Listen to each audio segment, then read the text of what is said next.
Hi, everybody. Here I have some of the samples of the artificial turf or artificial grass that we carried. But this whole video here is the main purpose is to let you understand the basics of the artificial grass, the terminologies and what are available out there or that we need to look for. So there's a few things. First of all, we need to understand that the grass itself is called the blade. Now the blade, there's a lot of different types in the market. There's the S, the W, the C, the U, etc. There's a few more out there, but at least we just need to know what it is first. Okay. Now the second is we need to understand that there's also the thatch. The thatch is the curly part of the grass, so it's usually is underneath the blade. Then there's the color. Colors. There's from combination of one color up to 5 colors up in the market now. Here I have some 1 color, and this one is a 5 color materials here. Another thing that we need to also look at is understand is the backing. And so there's the backing. This is the eco-friendly backing, which is water resistant, pet friendly, antimicrobial, and there's the different backings, but I'll get into that. So there's the backing, and then there's the total weight of the product. Usually, the heavier the material is, the more it's going to cost because they use extra materials. Now, talking about materials, there's also different types of materials. There's the PP and the PU and the PE. So different materials, but majority of in the market now they use the PE materials. Now, I'm not going to get into all the details, but these are the basics terminologies that you need to understand for artificial grass. Once we understand this, then I'm going to show you how what we need to look for or how we're going to use the artificial grass. Okay, so first of all, we need to understand where you want to put the grass at. Is it going to be in the front yard, the backyard, high traffic, low traffic? Is it for gym? Is it for pets? Is it for indoor, outdoor? So it's the different scenarios. Once you know how you want to use the grass, then we're looking to a little more details, and I'll get into a little more details on that. Now, once we know that how we're going to use the grass or where we're going to put it, my suggestion is if it's a high traffic area, use the lower blade. Okay. The lower the traffic area, you can go for the taller blade. Okay. Now, for the blade, the height of the blade is usually called the pile height. Okay. So the higher the pile height, the less traffic there is. The lower the pile height, the more traffic area should be. Now, if you want to use for pets, I suggest that you use the lower pile height because for the low pile height, it stands up more. Now, if the dog poops, the poop itself does not weigh it down and touch less of the material. In addition, if you have a lot of traffic area walk around, it comes back up faster, okay, and easier. It doesn't stay down. Now high and low traffic. The next thing is the color. Do you want the natural looking color or you want the regular plain green color? Depends on how you're going to use it and where you're going to use it at.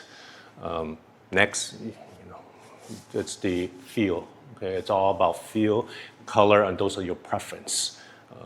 But the most important thing to understand how you're going to use it. Okay, as earlier I explained, the blade. There's different types of blade. There's the S, the W, the C, the U, etc., etc.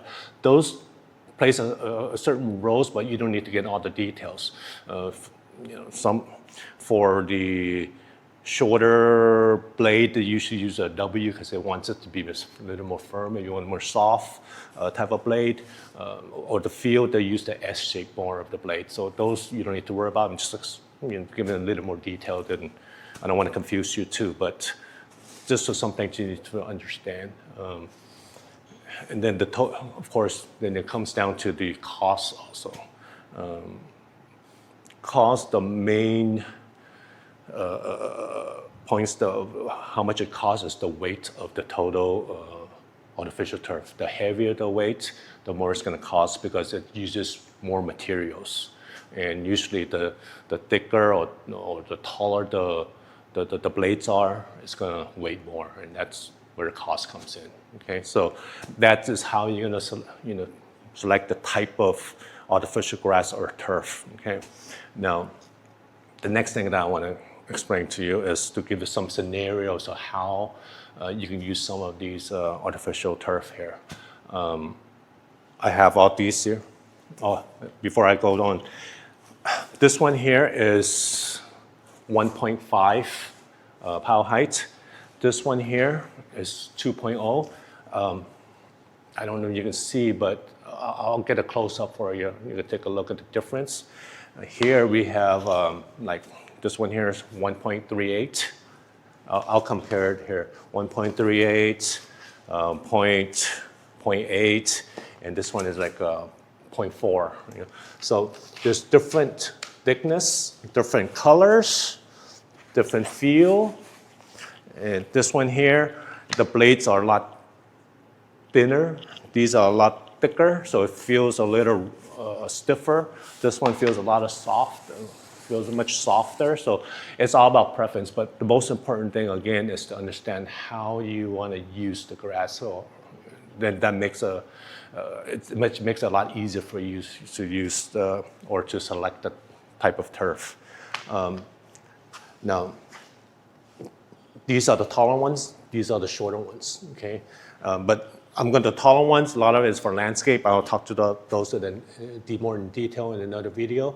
But this one here, these here, I want to let you know how most of our customers use for these materials.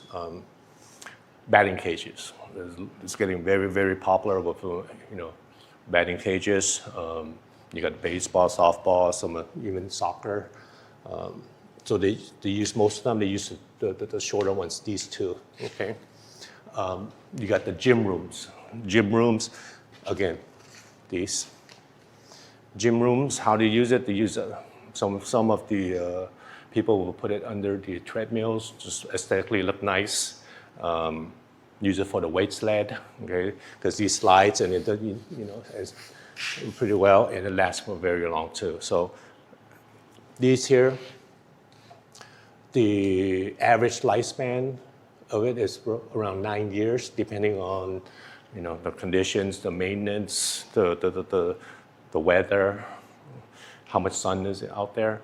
These here, it's warranty up to 15 years. Okay. Oh, one more thing.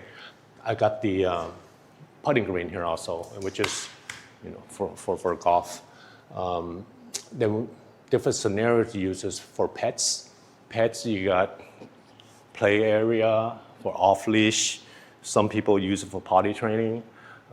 Then we got the events for weddings, for parties. A lot of event planners, they like to get it in a row or certain small pre-cut sizes. And these are all perfect for those scenarios. Another scenario that use the artificial turf is also for outdoor campings, RVs. Some people just like to put it underneath the umbrella sets or their picnic area or dining area, outdoors. These are perfect for it too. Now, just to summarize the main points here, the most important thing is to know how you're going to use it. Once you know how to use it, then we select the size or the height.